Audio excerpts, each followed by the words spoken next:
4 stand. Number 5. Sénateur Cormier. Merci, Madame la Présidente. Senator Cormier, thank you very much, Madam Speaker. Colleagues, in this month of 2SLGBTQI+ history, I'm speaking today as part of inquiry number 5, entitled Calling Attention to the Budget. A Made in Canada Plan, Strong Middle Class, Affordable Economy, Healthy Future. This budget, tabled March 28th, announced the creation of a new anti-hate action plan, including measures to combat hate speech and hateful acts, in order to build more inclusive communities, a particularly welcome and essential measure for Canada's 2SLGBTQI+ communities. Hate-related incidents are on the rise and reflect a global trend. The main culprit in this very worrying phenomenon is obviously hate fomented online, more specifically in social media. According to the thematic report by the Special Rapporteur on Minority Issues, over 70% of those targeted by hate crimes or hate speech in social media are from national, ethnic, religious, linguistic, sexual and gender minorities. And unfortunately, Canada is no exception to this trend. According to the latest data from Statistics Canada, police reported hate crimes targeting sexual orientation increased by 64% between 2020 and 2021. And this is just the tip of the iceberg, as this data does not count crimes targeting gender identity or expression, and doesn't take into account the fact that everyday hate-motivated assaults and microaggressions on social media are often too numerous and not handled by the police, but no less damaging. But what are the causes of this growing hatred, colleagues? Misinformation, lack of education, prejudice, fear, intolerance, and polarized discourse are certainly factors at the root of this phenomenon. In Canada, the current polarization, misinformation, and intolerance surrounding the rights of trans children and young people are real vectors of hatred. It is extremely disturbing, but not surprising, that this debate is framed in terms of parental rights versus the rights of trans children. This is precisely the rhetoric used by the American Save Our Children movement, led by singer Anita Bryant in the 70s. This movement was formed to abolish measures preventing discrimination against gay men and lesbian women in Florida. The completely disturbing statements made by this movement at the time, such as homosexuals cannot reproduce, so they must recruit, had repercussions beyond the borders of the United States and unfortunately still resonate in 2023. Currently, it is mainly the group Moms for Liberty that is fueling this rhetoric in the USA. According to the Southern Poverty Law Center, this is a far-right group that identifies itself as part of the modern parental rights movement. In Canada, this movement is spearheaded by Action for Canada, which has stated that it is actively involved in the two controversial measures to change New Brunswick's Policy 713 and Saskatchewan's Inclusion and Parental Consent Policy. According to Action for Canada, and I quote, LGBTQ people have been hijacked by radical activists who attack the fundamental rights and freedoms of all Canadians and whose goal is to force people to conform and accept their sexual proclivities and adult ideologies, end quote. This group claims that sex education harms minors and is an attack on the traditional family unit. They claim their actions are done in the name of, quote, the well-being of our children. Isn't it the well-being of our children that is precisely what we should be rallying around, colleagues? Instead of perceiving a child's coming out as a parenting failure when it occurs at school rather than at home, let's think about how we can help families to be safer and more loving environments, fostering development of all children, regardless of their sexual orientation, gender identity, or expression. Of course, let's recognize the full legitimacy of parents' involvement in their children's development, but let's not lose sight of its cornerstone, the child's well-being and safety.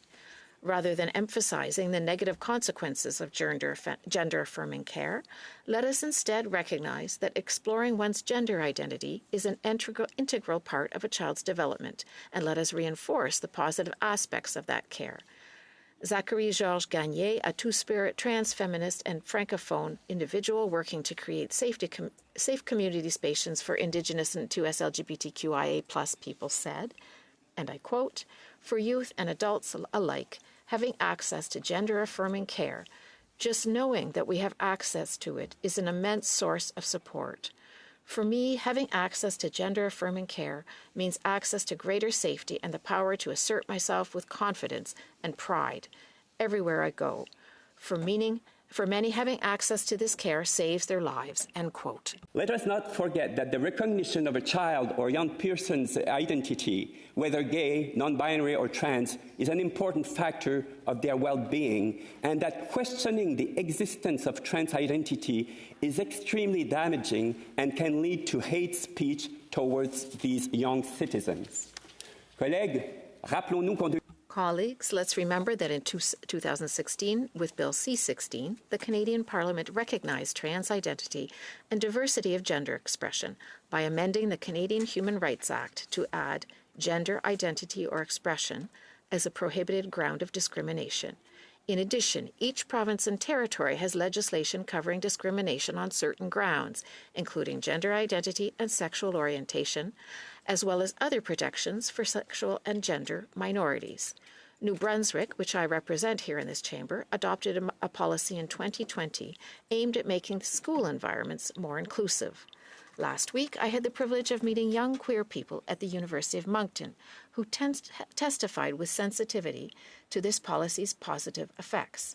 Here's what one person had to say, and I quote, "When I came out as a trans person in high school, the support of my teachers and classmates was monumentally beneficial to my mental health. Things weren't going well at home, so school quickly became my haven," end quote. However, the New Brunswick government amended its Policy 713 last August to make it more restrictive and to require mandatory parental consent for first name or proname changes at school. And what about the Saskatchewan government's disturbing Bill 137, which has the same objectives and invokes the use of notwithstanding clauses with regard to certain provisions of the Canadian Charter of Rights and Freedoms and the Saskatchewan Human Rights Code? Yesterday, I spoke with the mother of a trans child. She happens to be a teacher as well. She gave me an emotional account of the learning curve she went through when her child told her he was trans, and of the hateful comments made about him.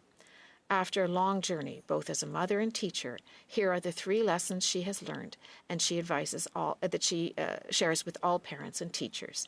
As a parent, she says, you have to be totally attentive to your child, who is expressing genuine suffering by coming out. As a parent, you have to educate yourself, seek out information, and accompany your child along this path. Schools and community organizations working in the field can help provide help to parents who request it. Finally, as a teacher, you must clearly identify yourself as an ally if you want to support a trans child, and listen to them when they talk about their challenges of announcing gender identity to their parents. This mother and teacher confirmed to me that teachers who identify as allies accompany trans young people on their journey towards a dialogue with parents when it's safe for them to speak to them. To reassure worried parents and ensure the health and safety of trans children, there are solutions to counter the growing hatred in our country against 2SLGBTQI community. This will undoubtedly require education and more action. And as parliamentarians, we must speak out. Again, silence is not an option. In this context, I welcome the future action plan to combat hatred that the federal government announced in the 2023 budget.